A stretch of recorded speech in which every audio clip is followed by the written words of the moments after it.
Welcome to Podcast 3000, the place for meaningful chats and talks on the net. Enjoy our food for thought.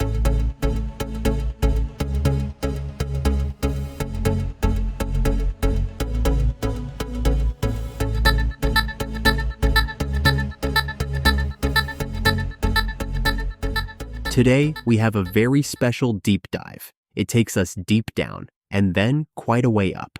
Erica and David, lead us through another very special deep dive again, please.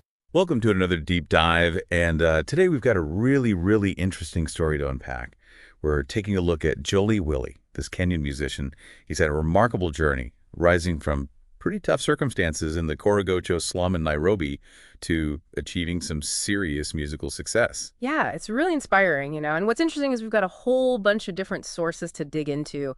Interview transcripts, articles, social media posts, all sorts of stuff. Even a blog post that just says, What do you think that is? well, my first thought was maybe it's, I don't know, some kind of online platform or project connected to Jully Willy, maybe part of this Ayiera Initiative we see mentioned elsewhere. Okay, so we've got Jully Willy and this Ayiera Initiative.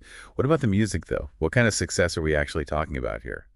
Awards, hit songs, sold-out concerts. Definitely awards, and not just any awards. In the past few years alone, he's won East Africa Artist of the Year, Best Collaboration Song of the Year, Most Male Artist of the Year, and Fresh New Artist of the Year. Wow, okay, so 4 awards. That's quite a list, especially that East Africa Artist of the Year. That's a big deal, right? What does that tell us about his music and how far it's reaching? It's definitely a sign that his music's transcending borders, resonating with a much wider audience.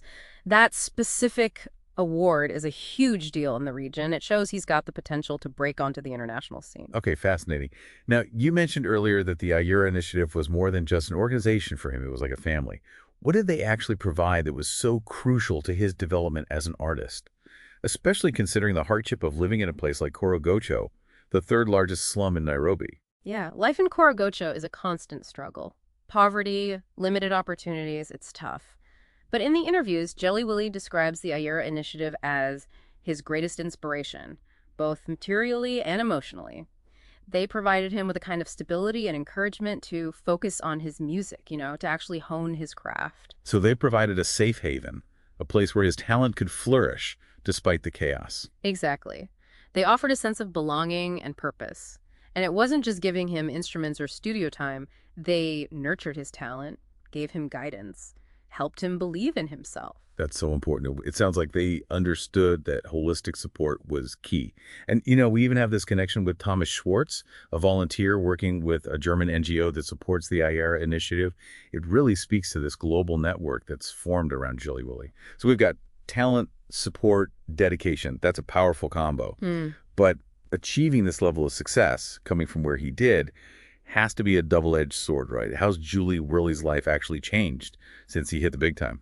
It's interesting he talks about the loss of anonymity, needing bodyguards now, not being able to just walk down the street without being recognized. It's a huge shift, both exhilarating and overwhelming, I'm sure. Yeah, total whirlwind, living the dream, but also facing challenges he probably never imagined. What stood out to you about how he's reflecting on these changes? The way he talks about the Ayiera Initiative is really striking. He calls them his bloodline, his inspiration, his family. It goes way beyond just gratitude. It speaks to a profound sense of belonging. That's powerful. It's like they provided a sense of identity and purpose in a place where those can be so hard to find. Absolutely. And it's fascinating how he contrasts that with his life now. He's achieved these dreams, but there's this undercurrent of loss, like something precious has slipped away. He even mentions missing the slum sometimes.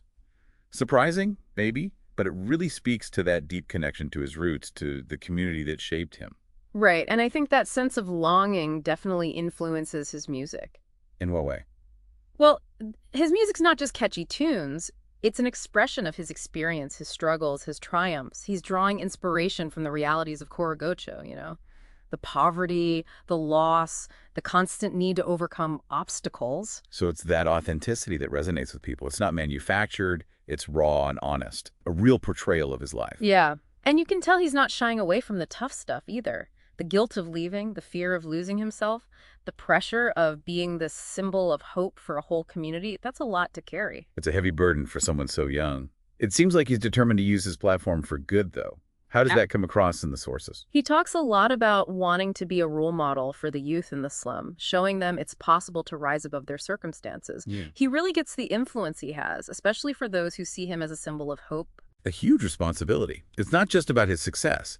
It's about using his platform to inspire and empower others. It's like he's building a bridge between his two worlds, using his music, his story, to connect the realities of Korogocho with the opportunities that exist beyond it. And this brings us back to the Ayiera Initiative.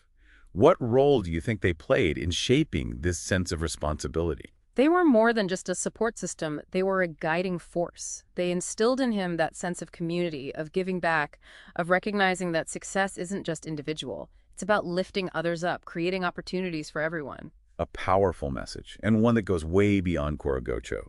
It makes you think about mentorship, community support, how crucial they are for shaping individual journeys and giving people a sense of purpose. Absolutely. And it reminds us that success stories like Jully Willy's are never just about one person. There's a whole network of people behind the scenes, nurturing that talent, paving the way for extraordinary things to happen.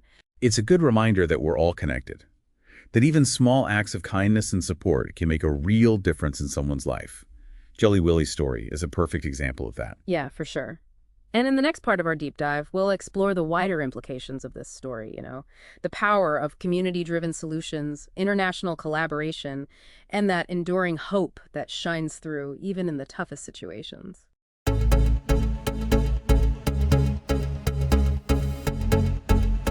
So we've been talking about Jully Willy, the Ayiera Initiative, and all the complexities that come with success, like his. Yeah, it's been fascinating, right? It really has. And for me, one of the biggest takeaways is how this isn't just a story about one talented individual. It's about the power of community-driven solutions. Totally. And what strikes me about the Ayiera Initiative is that they're not some outside group coming in with a prepackaged solution.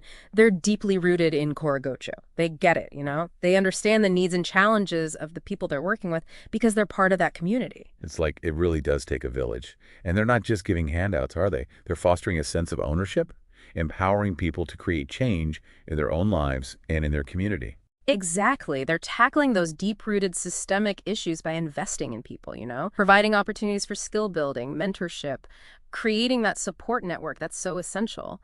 And Jully Willy's success is a testament to how well that approach works. Yeah, it's like this ripple effect, right? The support he received helped him to thrive.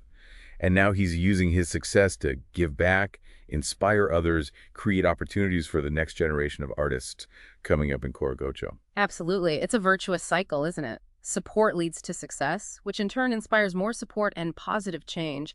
It shows how interconnected community well-being and individual achievement are. For sure. And it's not just a zero-sum game. Everybody benefits. Exactly. And, it's also important to remember that this isn't just a Kenyan story.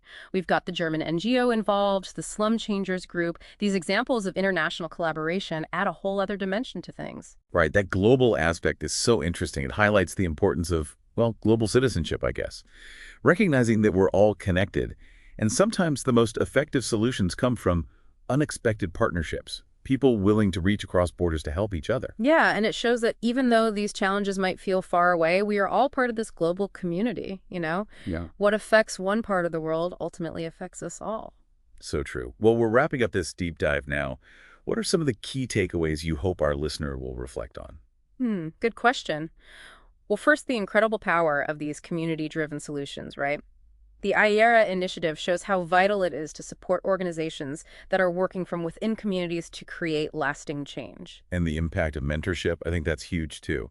We all have a responsibility to support and empower each other, whether it's offering guidance, sharing our skills, or just listening. Yeah, absolutely. And then finally, that enduring hope that shines through even in the face of adversity. Jully Willy's story is a testament to the resilience of the human spirit, the transformative power of chasing your dreams, even when the odds are stacked against you. It's a powerful reminder that we can all make a difference, whether through our creativity, our actions, or our unwavering support of those who are striving for a better future. Couldn't have said it better myself. What I find truly inspiring is that this story challenges us to look inward, Right. to ask ourselves, how can we contribute? How can we support initiatives like the Ayiera Initiative that are making such a tangible difference in people's lives? Right. Maybe there's a local organization in your community that resonates with you. or a young person who needs a mentor. Or maybe it's just about being more aware of the interconnectedness of everything, realizing that even small acts of kindness and support can have a huge impact. Jully Willy's story shows us that It really does. Well, it's been a fantastic journey exploring all of this with you. And to our listener, we hope this deep dive has sparked not only your curiosity, but also a sense of possibility and a desire to make a difference in your own corner of the world. that's what it's all about. Thanks for having me. It was my pleasure. Thanks for being here. What a biography. What a life. Only so far. Thank you, Erica and David, for guiding us through this extraordinary life of Jully Willy.